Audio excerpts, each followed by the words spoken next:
student hits a fan, incited by her classmates who encourage her to continue hitting the fan for several minutes. As a result of this act, the directors of the school are taking corrective actions against the behavior of these students who must answer for damage to public property. This raises the question of who is responsible for the actions of the minors who do not mind being left without an essential element that provides an adequate and ventilated place while they receive classes. What corrective measures should be applied so that a similar case does not happen again? In the central broadcast, we will share the details of this fact that caught the attention of the island community that wonders what kind of society we are educating.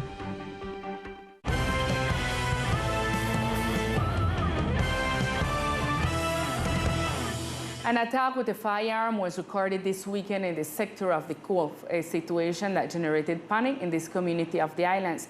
Here are more details about what the authorities say about the event. It happened in the barrack section. At approximately 10 o'clock at night, the National Police received a call from the Barrack community reporting gunshots in the sector, which resulted in 2 people wounded, a man with injuries to the right chest and the second with wounds in his hand.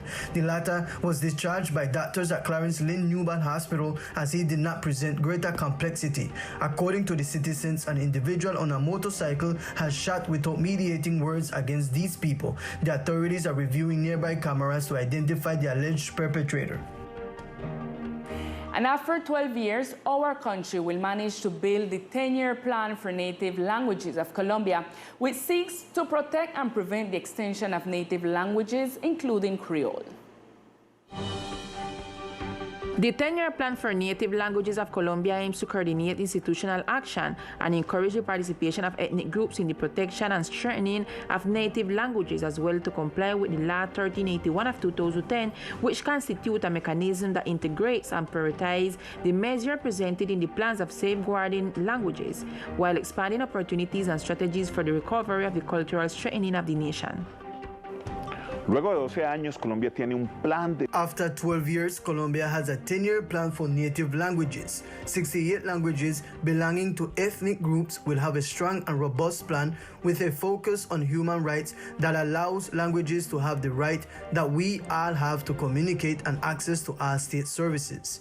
Languages such as indigenous ones, of which we have 65 in the country, 2 Creole languages, Creole and Palenque, and Romani, will have specific actions from different ministries and national directorates that will allow their conservation and safeguarding, and above all, their recognition at the national level.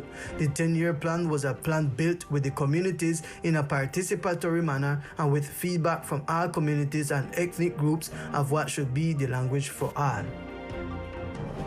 The announcement of the creation of this 10-year plan comes in the midst of the celebration of the Day of Native Languages and Creole Day in our department, which was established in Colombia with the proclamation of Law 1381 of 2010, which declared February 21st of the date that highlights the importance of the linguistic and cultural richness of the nation.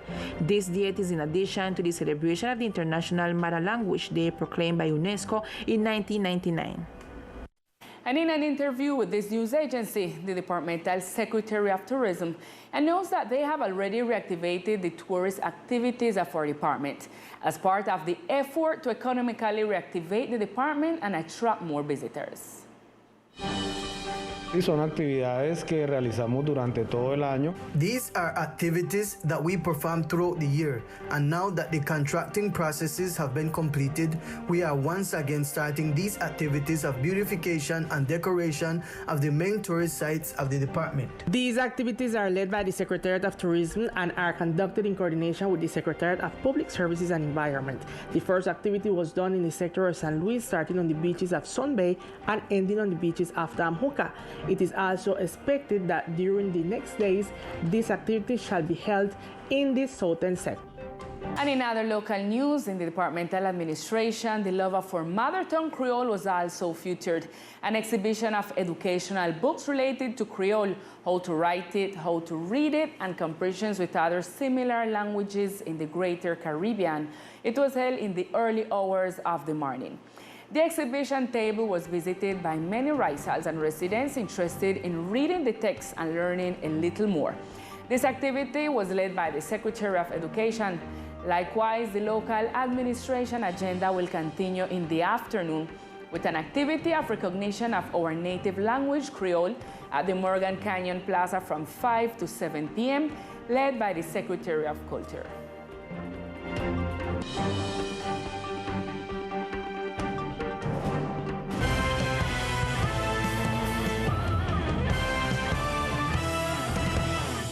And with great fanfare, the Day of the Mother Tongue is celebrated in San Andres in every corner of the island.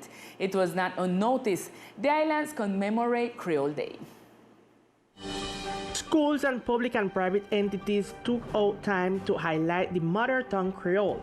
The day was commemorated widely in the different educational institutions with music, dances, typical games, gastronomy, and posters alluding to this important day, which is Creole Day. One of the institutions that made the celebration known was the Liceo del Caribe School, which even though most of the students do not speak Creole, the language was highlighted in all his presentation.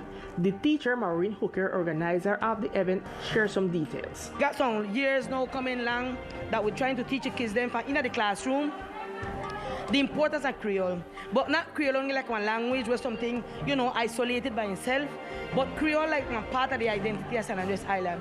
Our school make up of kids where their first language are not Creole. Some of them are Arabic, some of them are Spanish, and majority of them are all. So what we try to teach them is that just because you are in a part or you're living in San Andres Island, that should be like a part of respect for you know who we or who are the people that live in San Andres. And because of that, then they get enticed and then get, encouraged to do anything in the Creole and to dress like Creole people. And what we know the authorities are not the best one towards it, but at least the intention of trying to do something different and just to commemorate the day, that's what we do. Several people of the Rizal community that in one way or another also promote the Creole and fight to preserve it were invited to the activity and commemoration. Among the guests was historian Samuel Robinson, who highlighted the importance of Creole. I'm proud to talk my mother tongue. I got a phrase where I say, English, I consider English the language of my head. Creole, the language of my heart. So we must preserve and must feel proud of our language. It's not no bad English or any foolishness. This is a real language. That's why we here in San Andres, Providence and Keltina, we talk one language. We are trilingual. I must be proud of that. So today I'm here giving the young generation and motivate them to preserve the mother tongue. Likewise, many other education institutions joined the festivity. First Baptist School was not left behind, where the typical and traditional cuisine was highlighted. His students also made posters featuring Creole as their mother tongue. There was live music, traditional games, and many more. Flowers Hill Bilingual School through social network, as well as Brooks Hill Bilingual School and others, made known the entertainment and recreation spaces they organized around Creole Day. And the Ombudsman Office of the island take advantage of the celebration of the Creole Day to make the launch of the Universal Declaration in All Human Rights. This is a booklet made to explain through a story children's about the Universal Declaration of Human Rights, how it was made, and the different articles of human rights. In this occasion, it was translated in Creole so that the smaller one can understand it in their mother tongue. More about this launching of this booklet in our central broadcast of Teleislas News. And now let's get to know other facts that today are making news in our brief news sections of today. The Secretariat of Health announced that it has booster doses for the continuation of vaccination against COVID-19. Therefore, the Health Secretariat invites the entire community to complete their vaccination schedule at the vaccination post located in the department. The Police Command of the Archipelago of San Andres, Old Providence, and Santa Catalina invites boys and girls between 7 to 12 years old to be part of the program Legality Seminar, a non-educational initiative which conceives children as a seed that promotes in their social and family environments the culture of legality. A travel airline that operates in the archipelago delivered 10 conch shells confiscated from tourists to the Corallina Corporation. These travelers would have violated Resolution number 179, which regulates the fishing of the Queen Conch, which establishes the protection of natural resources. The environmental entity invites other airlines to join these actions to continue protecting our biosphere reserve.